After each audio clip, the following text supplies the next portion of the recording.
Hey, what's up guys? Welcome back to a brand new video. This is my second part in my C++ tutorial series. And if you're new here, comment down below what you thought about this video, like it if you liked the video, and etc, etc. So before we get into today's video, which is variables, let's talk about what we did in the previous video. So in the previous video we talked about how to compile and execute code in C++, and how to output messages like hi, hello, anything you want to say. We talked about how to output those messages.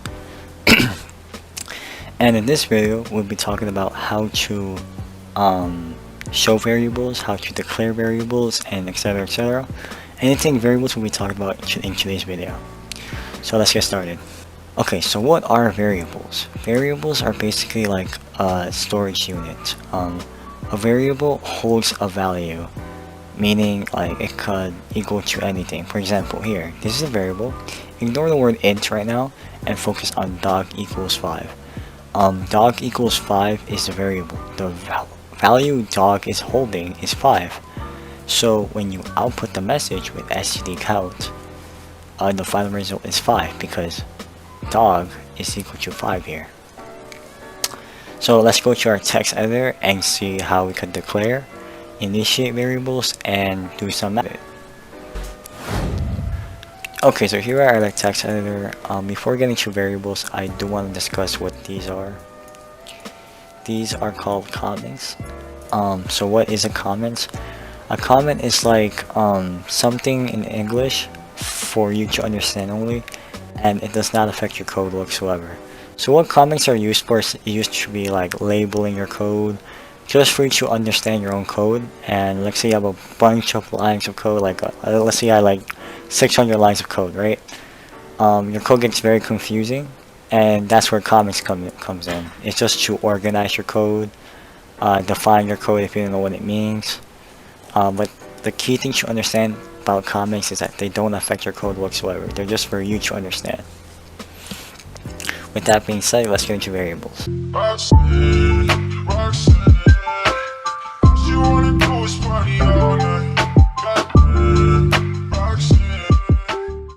Okay, so the first thing we want to learn about a variable is the structure. So I'll put up the structure of a variable right here. So here you see that there's a data type, there is the variable name, equals the value you assign to that variable name, and the semicolon. Okay, so the data type basically is telling the machine that that's the type of variable you're trying to put for your variable. And there's different data types like int, double, string, and more, but today I'll only cover 3 variables. Later on I'll discuss about more, but today just 3. So the data type int basically is telling us that that variable only holds whole numbers, okay? So like 20, 30, 60, 10, anything without decimals basically is an int. A double is things with decimal numbers, okay? That holds like 2.8, 4.3, 10.8, anything with a decimal is a double. A std string is special. I didn't discuss this last time, but remember in the last episode we were talking about outputs, and we showed like stdcount. I'll put one here. Anything in the yellow between the quotation marks is a string. So hello is a string, hello is a string. Oh, let's say I want to put soccer, soccer string. Anything within the quotation marks and it's a word is a string, okay? So that's another data type, and you're basically assigning a variable with another series of words. Like let's say I want to say for this one, hi, my name is KN Folder. So when I show this message here, it's gonna show up as, so let's compile this code here. Here you go. Hi, my name is KN Coder.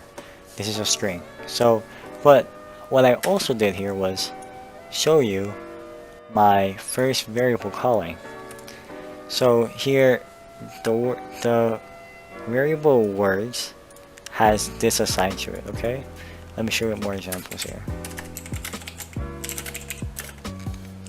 Whole numbers, because that's what the variable name is called. When I print this, let me take off this line of code. When I print whole numbers, it should show me variable. Oh, I made a mistake. So here's a mistake I made. I put whole numbers instead of just whole number, because the variable name is whole number, not numbers. It's very specific in the way you write it. Let me fix that. Here, variable SCP, A that out, and it shows 5 here, because the value is 5. Okay. Remember, variables just hold values. Okay. So now that you know that, let's go over to our diagram again. Okay, so here we are at our diagram here. Here we inputted double as a data type. We had the variable name as cat, and we assigned the value of it as 2.2 because double data type only takes decimal numbers. Now let's switch it up. So let's say I have an int data type from here. Int goes in here to the data type. We put a variable name of, let's say, parrot, and we assign the value of it as 7. So the final result is going to be int parrot equals 7 semicolon.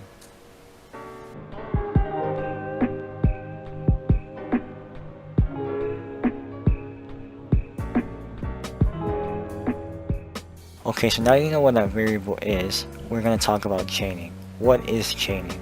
Chaining is like combining a bunch of variables slash words all together with using just one line of code, and I'll explain what that is with demonstration again.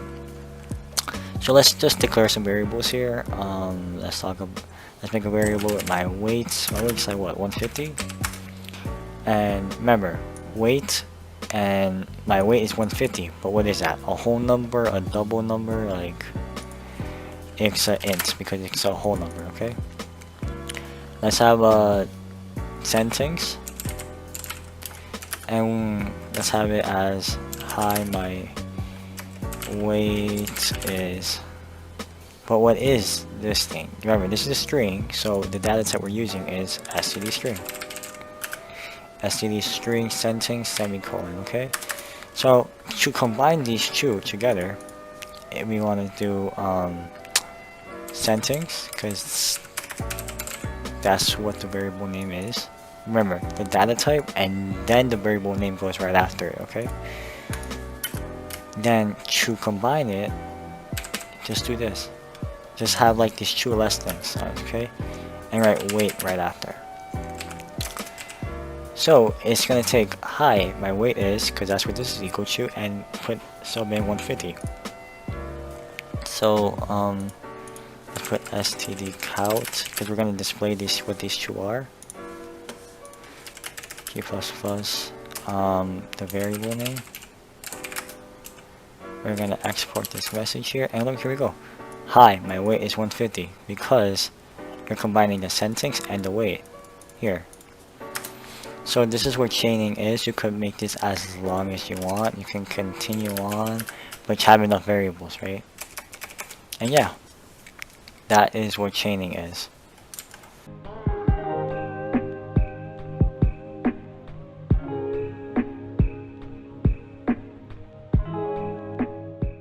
So now that you know what a variable is and you saw what chaining is, our final step is making math equations with variables. So obviously this only applies for, variables with numbers only, but you could make math equations with variables and assign them to new variables. So as you can see here, we have a bunch of variables, 6 in total, with a value with it. But here we have a variable without any value to it. Now, you don't always have to add a value. This is just declaring the variable, saying, hey, make a new variable called whole numbers and adding, and make sure it's an int value, meaning it only takes whole numbers now. So let's make some math equations, which is very simple. I want to take value of 1 plus value of chew, and you want to have std count in front of it, because just this alone won't show the message. And let me show you what I mean. Value of 1 plus value of 2. Let's run it. Let's compile our code. See, nothing came out. That's because we didn't tell it to output the message. But now it should run it now. Yep, now it shows it as 15. But what's cool is this variable we never assigned a number to can be assigned later on. And you don't have to say it's an int anymore because we already said it once. So let's say instead of saying std count, let's say value of 1 plus chew is equal to whole numbers adding. Whole number adding equals, okay? And let's do std count whole number. Whole number adding. Let's run this code here. Variable recipe. No errors. Look, 15 again. So what we're saying is value of 1 plus chew is equal to whole numbers adding, okay? And so this is equal to this, okay? Which is really cool because this allows it for later on in programs to be very easy to manipulate variables. Okay, so now let's do it with multiplying. So let's take value of 4, which is 30.2. Remember, double is just decimal values, times value of 5, and let's just output this message here. So let's compile this code here. Here we go. 1613.06 is what value 4 times 5 is equal to. And let's assign it to a new variable. Let's declare a new variable. Let's say double, because we're taking double values. And let's call it multiplying. Okay, and let's say multiplying is equal to value of 4 times value of 5. Same thing as this.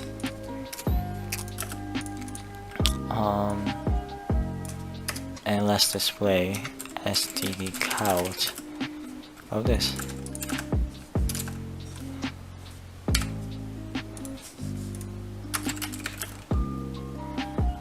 Variable.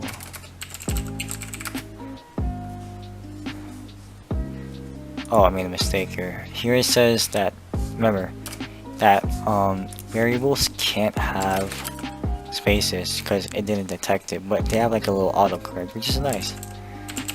So once I fix a typo, here we go.